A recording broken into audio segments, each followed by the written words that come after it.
Åker snabbt neråt, försöker bromsa så mycket det går och är på väg ner mot marken och det säger bara: I'd say this is like out of a movie and it's going to become a major motion picture. It's an extraordinary tale. It's a very exciting story to follow. Carlton var en 15-åring som gjorde inbrott, kapade bilar, stal till och med flygplan och blev en av de mest efterlysta på FBI:s lista. 4 airplane thefts had put him on the radar of law enforcement in 2 countries. Men han var så pass smart att han lyckades alltid komma undan även om polisen alltid var i hälarna. Detta är del 1 om Carlton Harris Moore, den kända brottslingen som FBI aldrig lyckades fånga. Carlton föddes den 22 mars 1991 i Washington och växte upp i ett hem som inte var bland det bästa utan det var en trailer park, eller husvagnscamping som det heter på svenska. Mamman drack väldigt mycket och pappan var inte ens med i bilden. Grannarna var väldigt oroliga för honom och ringde polisen ganska ofta. I och med det var slagsmål i hemmet, båda skrek och gapade på varandra varenda dag. Var alltid smutsig och ovårdad, hade inga fina kläder och det gjorde ju också så att mobbarna i skolan attackerade honom. Och det fanns aldrig någon mat i hemmet heller utan fick stjäla mat för att kunna överleva. Antingen göra inbrott hos grannarna eller stjäla mat från något annat ställe. För det fanns inget annat sätt att kunna överleva. En dag på skolan så skyddade en kille honom som precis hade kommit ut ifrån ungdomsfängelset och valde då att rädda Carlton ifrån mobbarna. Anledningen vet jag inte om, antagligen tyckte han synd om honom. Mannen som då skyddade honom heter Harley Iron Wing Davidson. Och han hade då fina kläder på sig, smycken och andra fina saker som då såklart var stulna. Båda dessa pojkar hade likadana föräldrar. Pappan var borta. Mamman drack eller använde droger och brydde sig inte ett dugg om barnen. Just det gjorde så att de connectade och blev väldigt goda vänner. Och nu skulle Harley lära sin nya polare hur du kan stjäla saker. Samma natt lärdes det ut hur du dyrkar upp lås, var de flesta människor lägger sina extra nycklar. I med de flesta la det på samma ställe. Och det var också några regler du var tvungen att följa. Gör aldrig inbrott i något kvarter eller något hus som vet vem du är. Du ska absolut inte ha några lampor igång i med, då kan grannarna se att det är någon som är i deras hus. Sen ska du inte känna dig elak för att du gör de här sakerna heller. Människorna som du blir utsatta, de har försäkringar. Och de kan få tillbaka exakt samma summa igen och köpa samma saker igen. Om vi då tar deras saker så får de ändå nytt. Det var de sakerna Harley lärde ut i alla fall. Under veckorna som kom blev det mängder med inbrott i olika hus. Men det var sällan mer än några tusenlappar som försvann ifrån hemmen. I med grabbarna gjorde oftast inbrott i hus där ingen var i. Husen man då gjorde inbrott i, det var de som var obebodda. Det var då ett semesterhus där man var antingen under loven när barnen var lediga, annars står de tomma ganska länge. Samtidigt som brotten skedde försökte Carlton få sin mamma att sluta dricka alkohol. Det fungerade inte överhuvudtaget utan blev bara mer slagsmål, mer gap och skrik mot varandra. Och det enda han ville var att sin mamma ska bli frisk, att inte vara beroende mera, att du och jag ska leva ett normalt liv. Jag vill inte behöva göra inbrott för att få mat i min mage. Jag vill att du ska laga min mat, mamma. Efter det då varit bråk där varenda dag och polisen har varit där över 20-tals gånger väljer mamman att kasta ut Carlton ifrån deras hem. Och var bara 15 år gammal och fick leva i tält ute i skogen. För att nu kunna fortsätta överleva var man tvungen att göra mer och mer inbrott. Och till slut lyckades FBI spåra upp vem är det som gör alla dessa brotten. Nu visste de vem det var. För nu var det inte bara mat som försvann ifrån folks hem, utan det var många fler saker. Så en morgon i mammans hem kommer polisen dit och sparkar in dörren. Och de letade överallt efter Carlton, men han fanns ju inte där. I med grabbarna inte var i huset fick FBI börja gå runt i hela skogen och leta efter honom. För de hade fått in tips på att han levde i skogen i ett tält nu.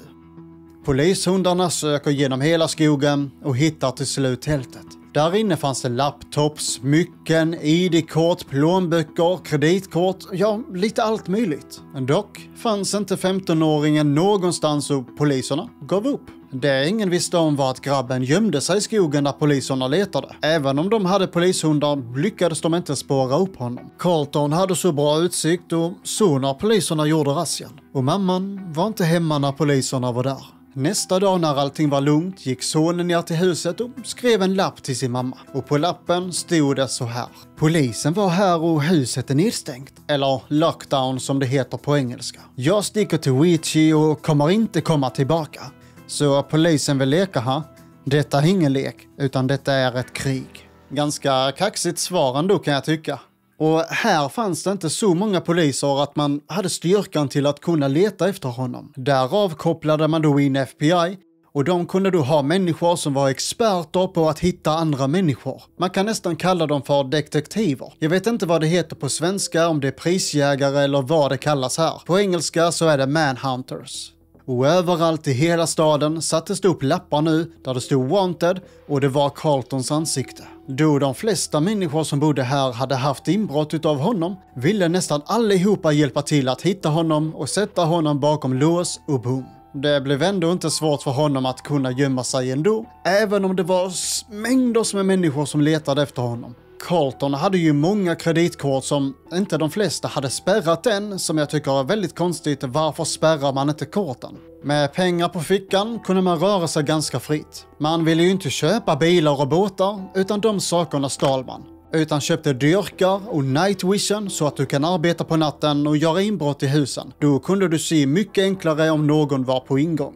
Det var ju också helikoptrar överallt som letade efter honom och de hade värmekamera. Även om du gömde dig i skogen skulle de hitta dig. Bästa valet man gjorde, det var att gå in i hus som var tomma och sova där under natten. Under natten när man då ville gå och lägga sig var man ju tvungen att bryta sig in i något nytt hus. Vissa hus hade då tysta alarm som man inte kunde höra när alarmet gick av. Så när Carlton låste upp dörren, kom in där, då gick ju alarmet och poliserna började köra dit. Poliserna var på ingång, Carlton var kvar, men precis när de kom fram, då smet han iväg. Vissa nätter fick polisen samtal ifrån bekymrade människor. Familjerna hade då vaknat upp, sett att någon sitter i våran soffa och äter våran mat eller ligger och kopplar av. I ren panik så ringer de snuten, men Carlton var ju borta sedan länge sedan. Även om han var väldigt ung överlistade han poliserna varenda gång. Ändå ganska sjukt. Alltihopa funkade ju väldigt bra ända tills man bryter den första regeln. Lämna inte några lampor tända i några hus. Det var regeln du var tvungen att följa. Den bröt han. Det gjorde ju så att grannarna reagerade och ringde till polisen. Hur man då visste att det var inbrott? Ja, det var ju för att grannarna hade åkt iväg på semester och berättat för de andra. På grund av det misstaget åkte man fast och fick 3 års ungdomsfängelse på den säkraste anstalten. Här inne skötte Carlton sig faktiskt och ville till och med skaffa en utbildning. Läste många olika böcker, mycket fakta om flygplan som kommer komma till nytta senare. Efter 10 månader blev man flyttad till ett annat fängelse som inte hade något stängsel. Grabben hade skött sig, visat en helt annan sida, trodde ingen på att han kommer inte att rymma härifrån, han har lärt sig sin läxa. Nu när man hade tagit ner garden så var allting lugnt för vakterna. Ända tills en natt när man började kolla igenom hela byggnaden, kolla så att alla sover i sina sängar. Jaha, där är ju ett fönster som är öppet och Carlton ligger inte i sin säng.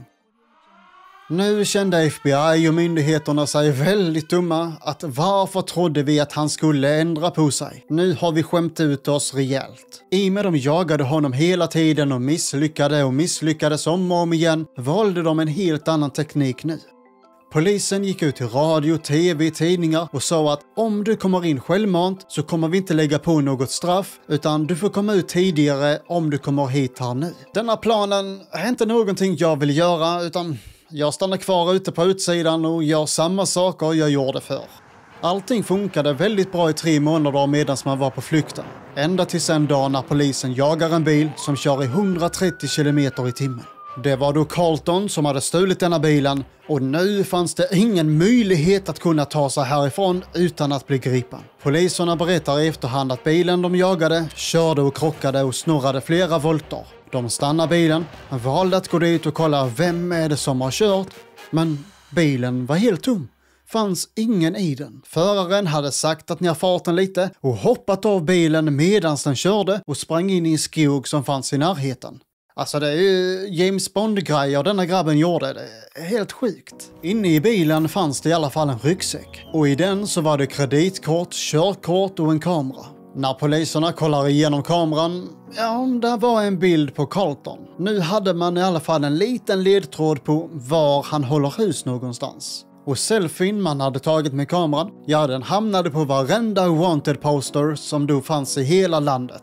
Och just detta gjorde att under denna sommaren fick de över 100 samtal om att vi har sett honom här borta. Även polisen hade sett Carlton och vet att nu griper vi honom, men puff, så var han borta.